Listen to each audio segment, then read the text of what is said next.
Most people in the world are unaware of the fact that many Orthodox Jews oppose the state of Israel and protest against the occupation of Palestine. They believe that Zionism is a danger to peace in the world. One of them is Rabbi Josef Antebi, who was tortured by Zionists. I met him on the last day of Hanukkah in his apartment in Amsterdam. Shalom, I'm here in Amsterdam with Rabbi Antebi, Josef Antebi. Thank you for inviting me into your home. And first of all, we want to talk about Zionism and your view on it and Israel, and you have been to Israel recently. But let me start with a question: are you not afraid to invite a German into your home, who's, if you look me up into the internet, who is supposed to be anti-Semitic? A Jewish person should be afraid of the Almighty, and there is no special reason to be more afraid from you than other people. The expression anti-Semite, is it being used by, actually you are critical to the Zionism, anti-Semite, is it used by Zionism to reach certain goals? No doubt about this. For every human who will think a little about the attitude and the way they express themselves about these matters, that using anti-Semitism in context of European lands is to achieve goals, and especially those goals who linked to the Second World War. Right. But let's maybe first introduce yourself, where you come from, and have you always lived in Amsterdam, or? No, I've been born in Jerusalem. I'm a Palestinian Jew. My grandfather was born, like his father, in Hebron. It's from my mother's side. And my father was born in the old city of Jerusalem. And I prepare to show you the birth certificate in which it says that I'm Palestinian. Okay. We probably can take a picture and put it in there, so we can show it, of course. Yes. Okay.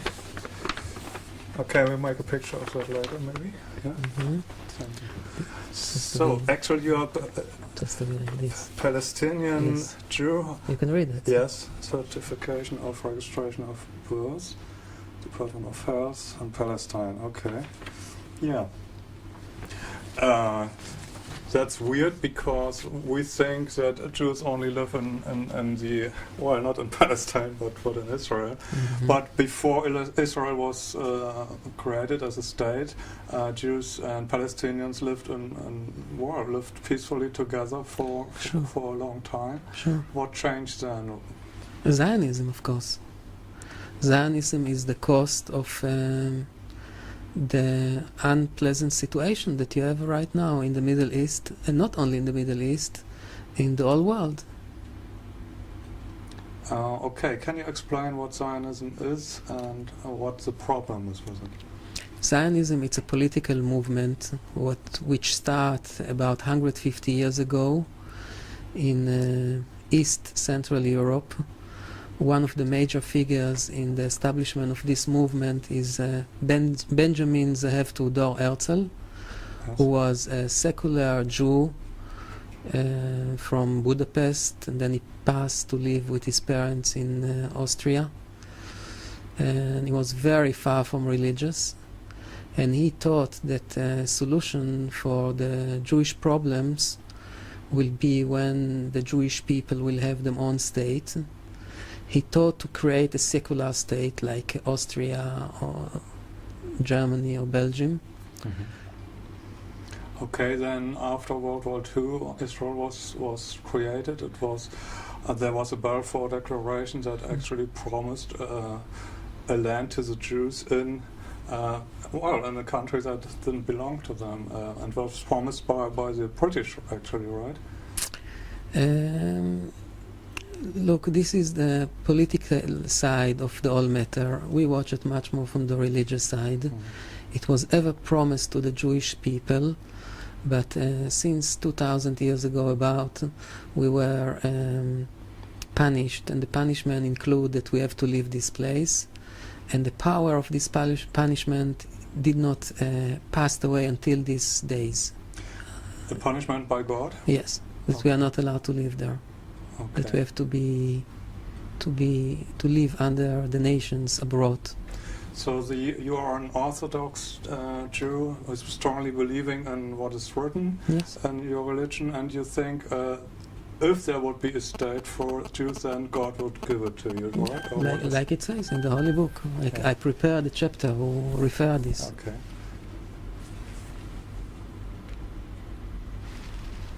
Okay, maybe we can put a text into it. Mhm. But now, well, what happened then? You were born in Palestine, and Yes. how did you come to Amsterdam?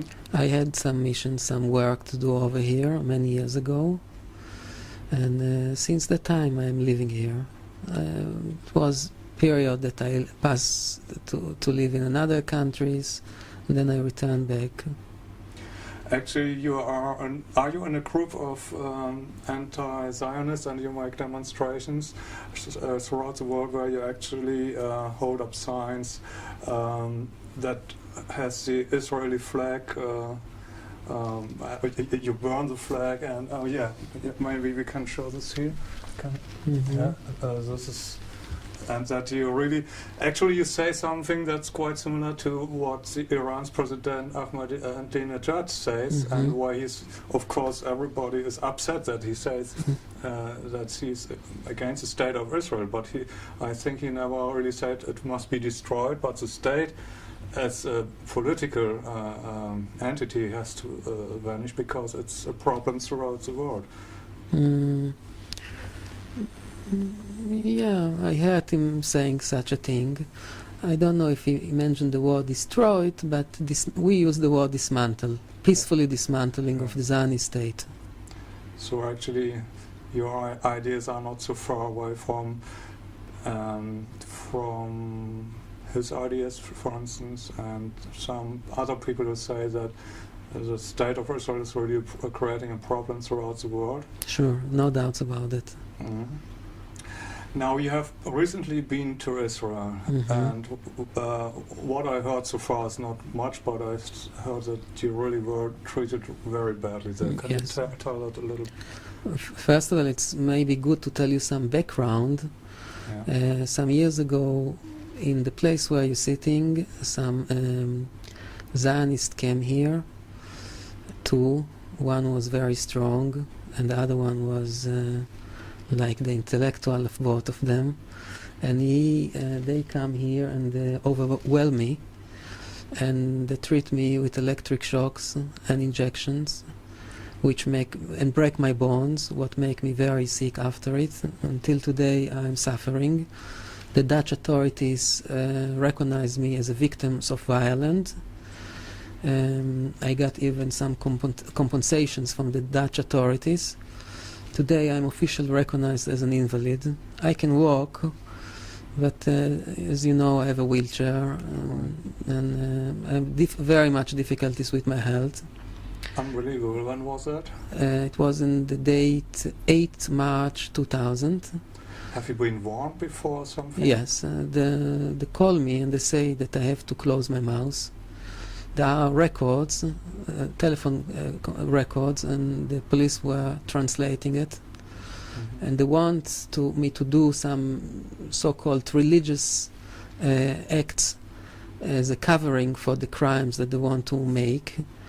They represented it as if it is religious matter, a divorce matter, family matter, which is not true.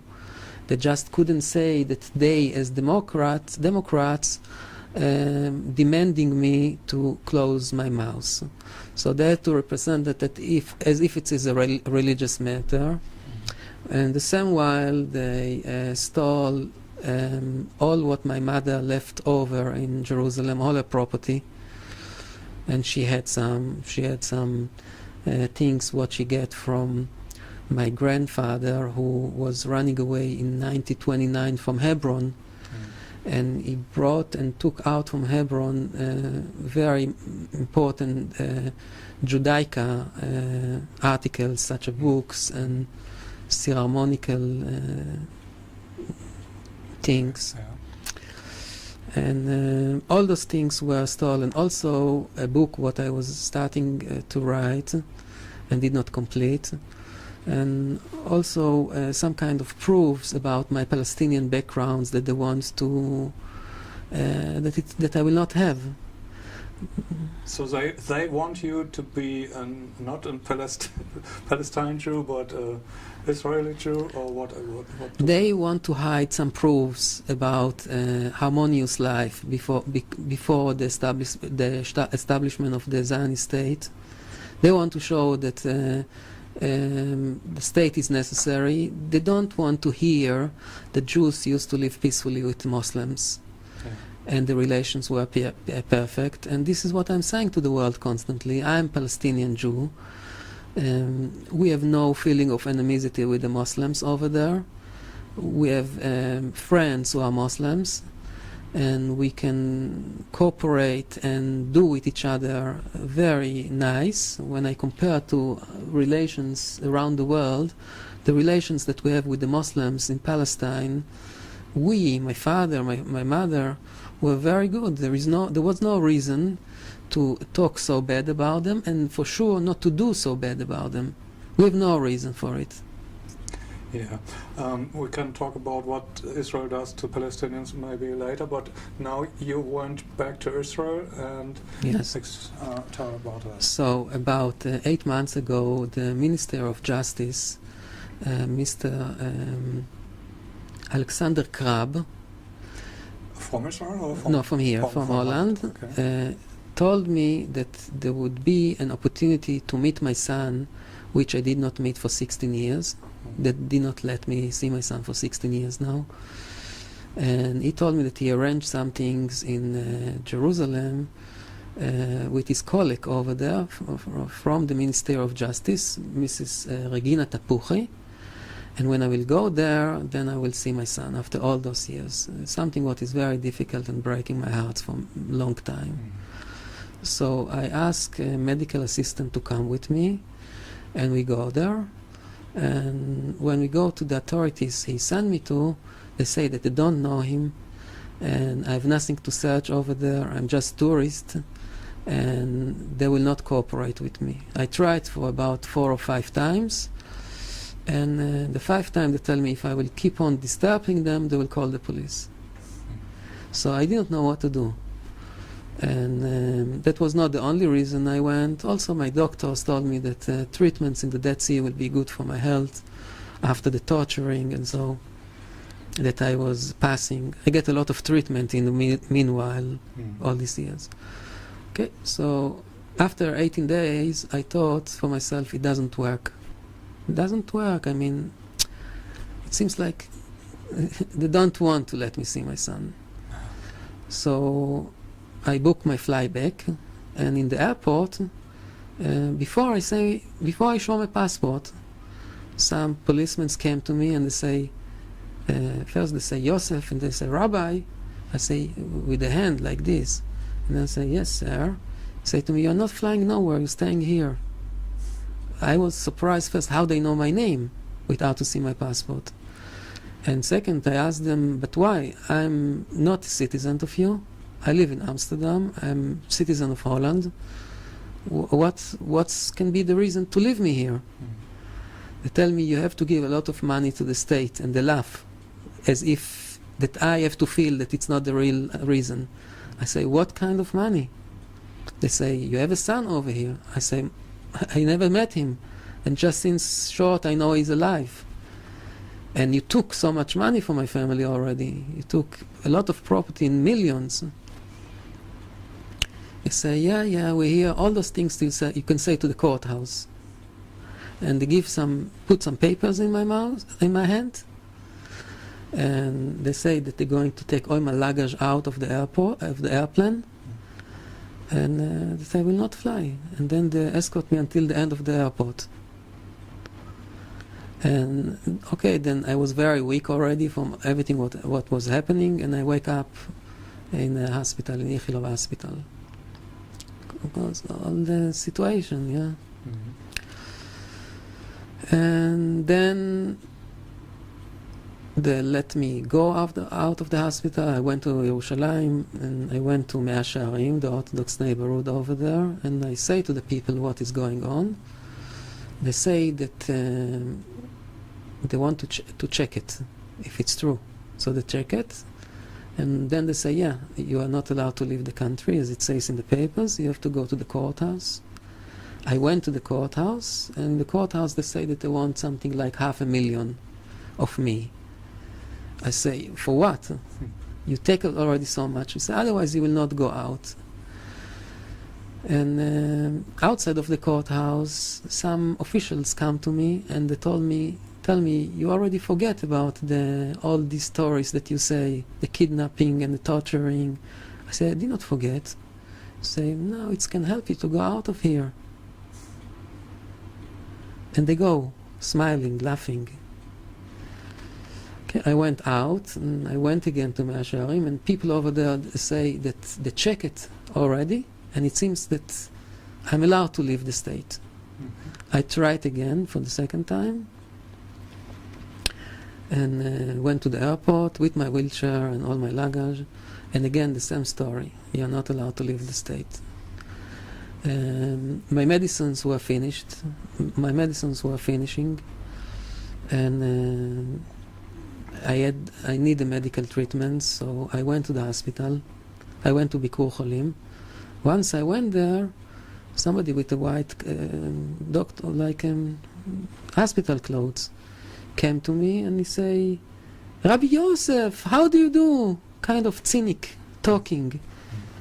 I say, how do you know me? He said, who does not know you? Again, with very funny voice. It's okay, I did not come here for being famous. I came here because I need medical treatment. He said, yeah, you will get a very good medical treatment. Go here, sit here. It was very strange behavior, and I did not know how to behave back on it. But I did what he said. I sit down, and then the man come to me, and he said, listen, now you can come with me voluntarily, or I can take you. Decide how do you want to come. I say, where to? He say, I have to take you to a hospital because you don't feel good.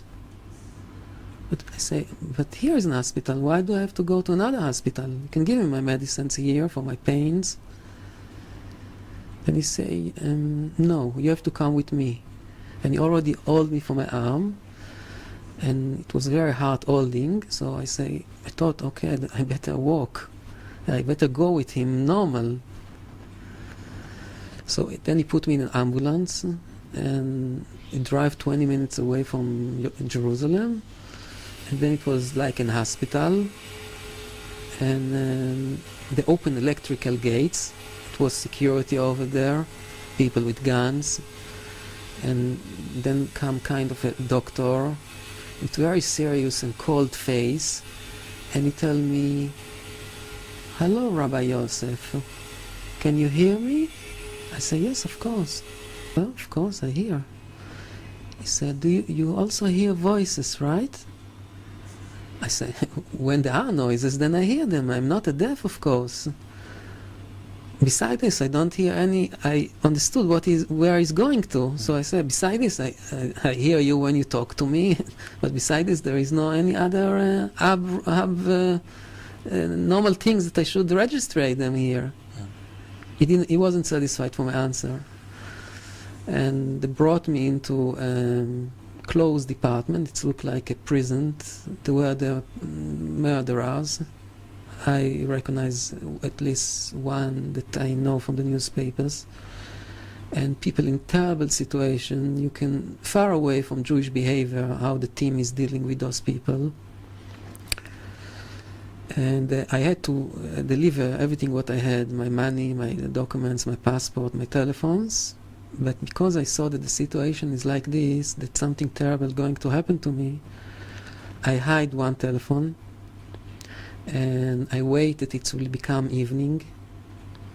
And when it's become dark, and people were a little bit busy with other things, I took my phone and I called to the Netherlands and I say what's going on, and they were very worried about me over there, and I already hear in the department the telephone are ringing, and behind the glasses of the medical team I see somebody who worked there point on me. Then I knew that they are talking about me on the phone. And I felt and saw the atmosphere that they are unhappy about what is happening. And one come to ask me, do you have a telephone with you? I say yes. Then they knew that the plan is collapsing.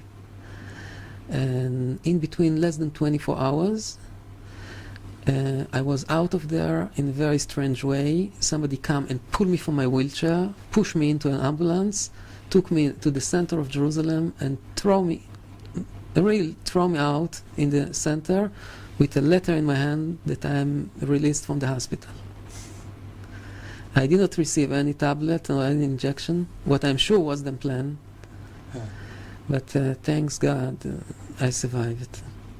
That was not the only thing. The second experience was that I'm driving in a bus with another 16 people, and then a civil car passing our bus, and at once putting on the car some kind of blue light, stopping the bus, and they're picking me out of the bus and taking me for requesting for the all night long in the police station in there, near Jerusalem. It wasn't in Jerusalem, Okay. another city.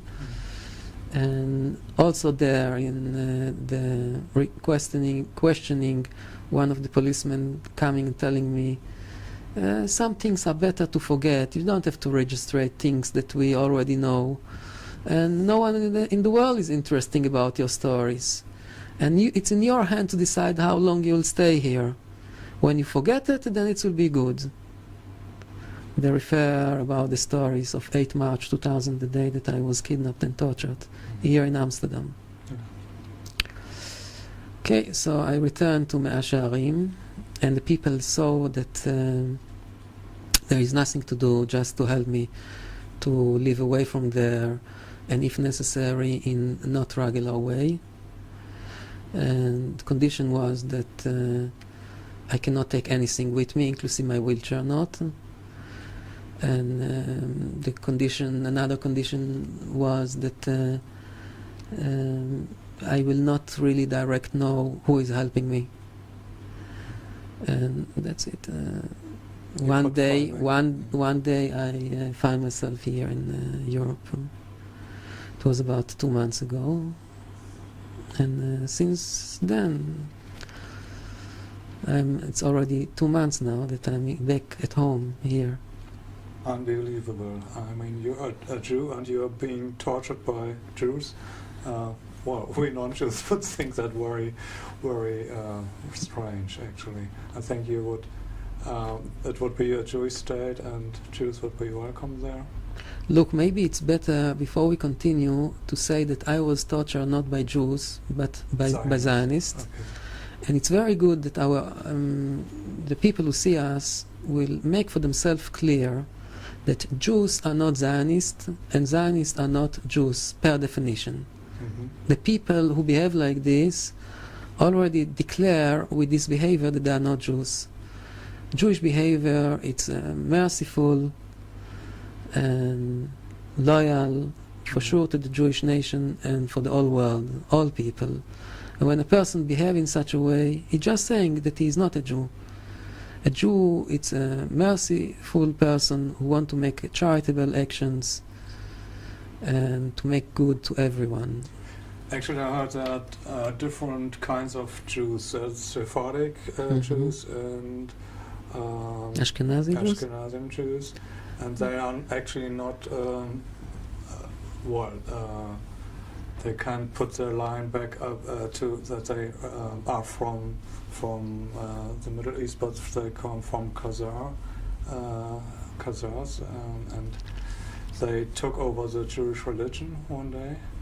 It's there is also kind of thoughts like this, but when we say that there are two kind of Jews, I don't know if it's the correct description. Jews are Jews, and they are and all the Jews has to live according to the Jewish word to be called Jews. And I prepare another kind of text over here. It's written in, there is a book in the Talmud. Yeah. It's called Megillah. The name of the book is Megillah, and it says that everyone who does not recognize the not right God, everyone who declares that he does not recognize the right God, is a Jew. Mm-hmm. Every person, when he says, it's opinion in the Gemara, when he say about the wrong God that is not God, is in a way already a Jew. That's weird. So It's weird, what's yeah. the wrong God and what's the real God? The real God is is God, the Hashem, the God of Abraham, Isaac, and Jacob, and the God who mentioned in the Holy Torah. Yeah. And we have it in the Old Testament, the Right, yes. Christians have it there. But you said there's a wrong God and a real God. There is a lot of wrong things to believe in. What? How then do you think about people who are not Jews? That they, well, in your books, they are not chosen by God. Are they worse than Jews? Look, it's will not make a good impression to talk like this, and it can be very insulting to hear such a thing. And I'm afraid to say a wrong thing will be interpreted in the wrong way. That's why, and also because I'm not good English, that's why I'm very careful with what I'm saying. I can tell you that in the time that Messiah will come, and we will bring offers in the Holy Temple, also non-Jews will bring offers over there, and also non-Jewish people have a place in heaven if they're living correct as a righteous people. And there are a lot of righteous people between the nations, and it's enough that they keep the 7 laws of Noah to be called like this. Okay. And you think that Jews can live peacefully with Palestinians and non-Jews wherever in the world? There's no problem for you? Or do you think they have to change, or do you expect anything from non-Jews? Or just that you say everybody should respect each other? Look, the Jewish people live in diaspora already for about 2,000 years. Yeah. We don't have a homeland. We are loyal to the nations around the world. And there are some obligations from the nation to the Jewish nation, as they promised, and it says in the Talmud as well. They cannot take us into slavery, for example, or let us work as slaves. From our side, we are not allowed to fight to have a country, and we have to be loyal to the nations wherever we live. Yes, so if we live in Holland, we have to obey to the laws of Holland, with one condition, that those laws are not against the Torah. That the nation does not force us to do things against our God. And when this is done, and we are not forced to do things against the Torah, we have no choice but to be loyal to the nations. And this is commandment of Hashem. And when the nations does not press us to work in slavery, then it's already good background to live harmoniously near each other, and there is no reason to rebellion against the nations.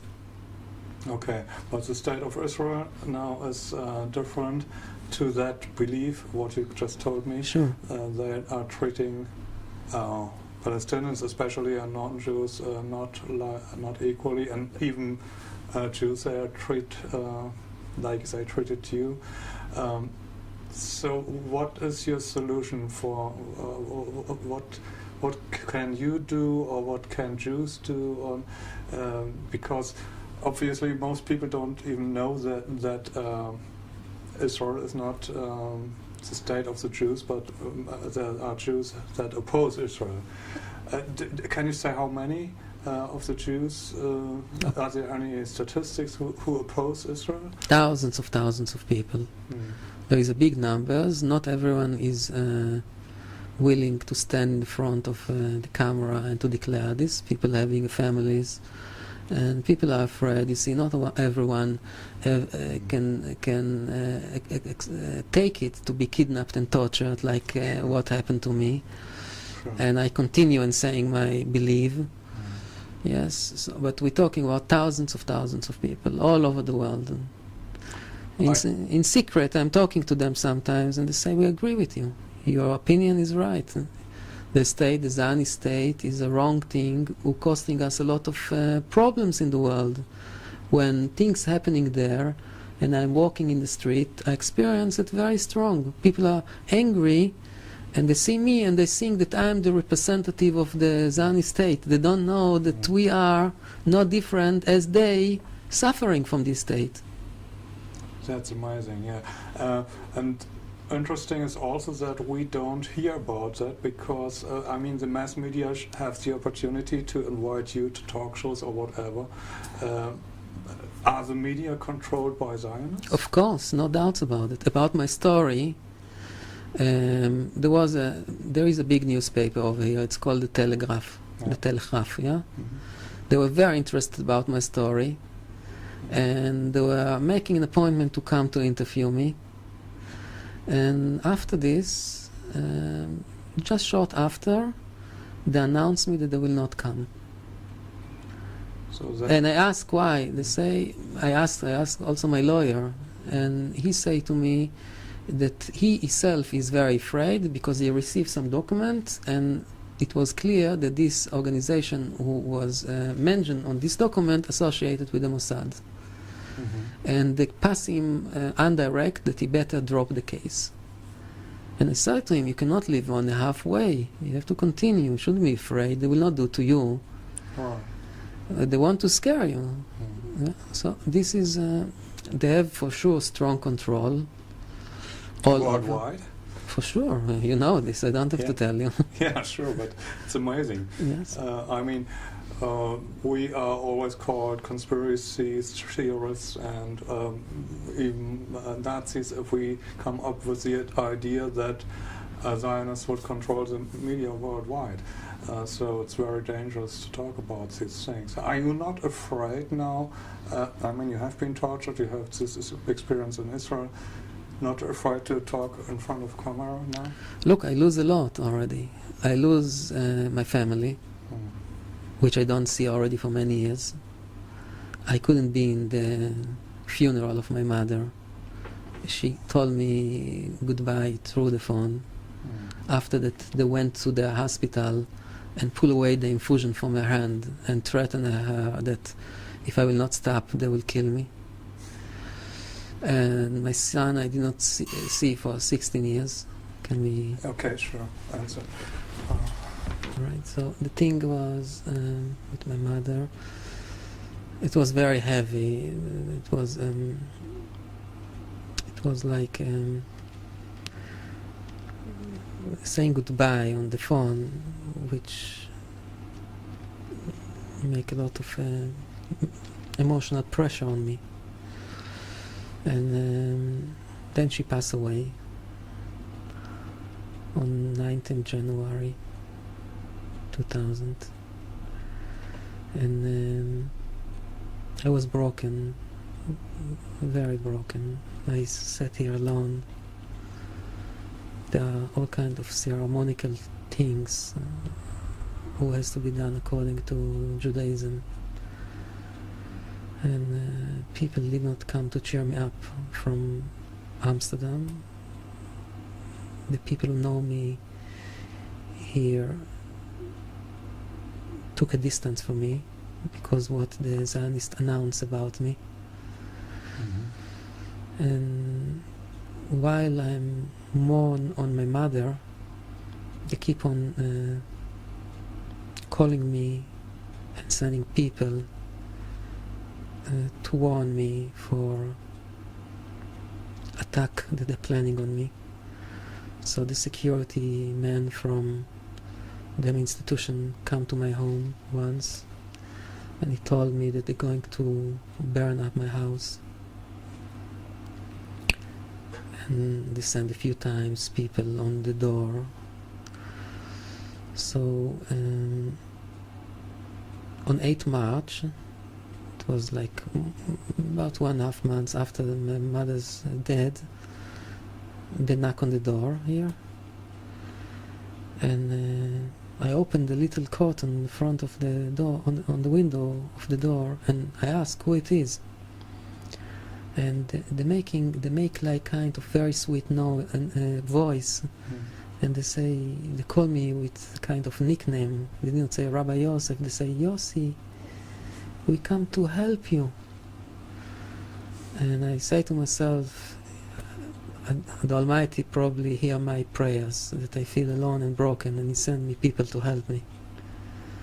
So I open the door, and they wave with a white handkerchief in the front of me. I did not know exactly what it is. It was strange. I opened the door, and somebody is waving with a white handkerchief, and immediately I felt very dizzy. Before I could realize what is happening, they pushed the door very hard, and he put his foot between the door and the frame of the door, and pushed very hard. And then immediately after him was coming in a man. It looked like he's very strong, like he's training every day, very muscleful, and he go and sit on his knees, and he opened a black bag, what looked like a official document bag.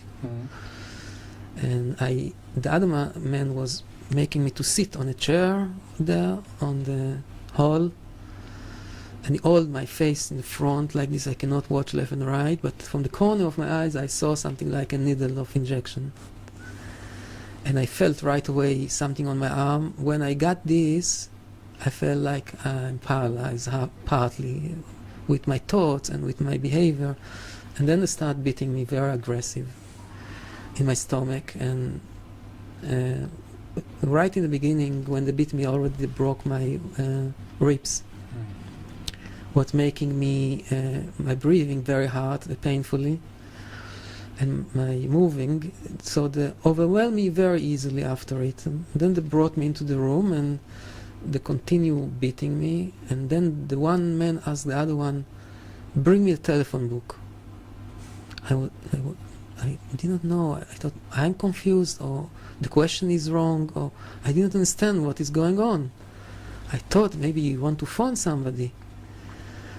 No, the reason was that probably they learn how to torture, and they learn that hitting with a telephone book or with a book on the head is just making brain shake or very heavy inside injuries, but it doesn't leave a sign outside. It doesn't make a wound. So they start to hit me with this telephone book of Amsterdam. Is quite big book, and in combination with the injections and electric shocks that they gave me, I was really away. It was so painful and so terrible. There is no word. I don't have words to tell you how I felt in these moments. Another method is that they were taking almost my arm away, out, and putting it. I don't know exactly what they did, but it was very painful. And then he tell him like he's giving a hint that he want to put my head in the toilet, and a few more things that they say what I can't repeat. It's a shame to repeat what they were planning to do with me. A really shame, ordinary and vulgar in the same time. And I really believe that they're going to do this because they show me equipments that are used for this kind of torturing. And that was breaking me. that was the thing what brought me into the end, that I told them, okay, all right, whatever you want. Then they search in all my apartment for documents, and they find some anti-Zionist pages. And every time that they saw something, they keep on beating me. It was taking maybe 1-2 hours torturing here, and I couldn't shout from the injections and from all the treatment. Then they told me that they're going to bring me to a car outside, and if I will open my mouth and mention something in the street, they will put me in a carpet and they will roll it and they will throw me into a place where they build houses, into the beton, and nobody will find me anymore. And then they brought me into the Zionist building. There were waiting for me a few Zionists. They call themselves rabbis, but they are not rabbis. The one was Mr. Avers, Raphael Avers. The other one was Louis. And the other one was, he already passed away about 8 months ago, is Just, Meyer Just. They wait for me over there, and in the declaration in the police you can read that it was revenge. If you can see deeply what they are saying, you see that it was a revenge about my activities.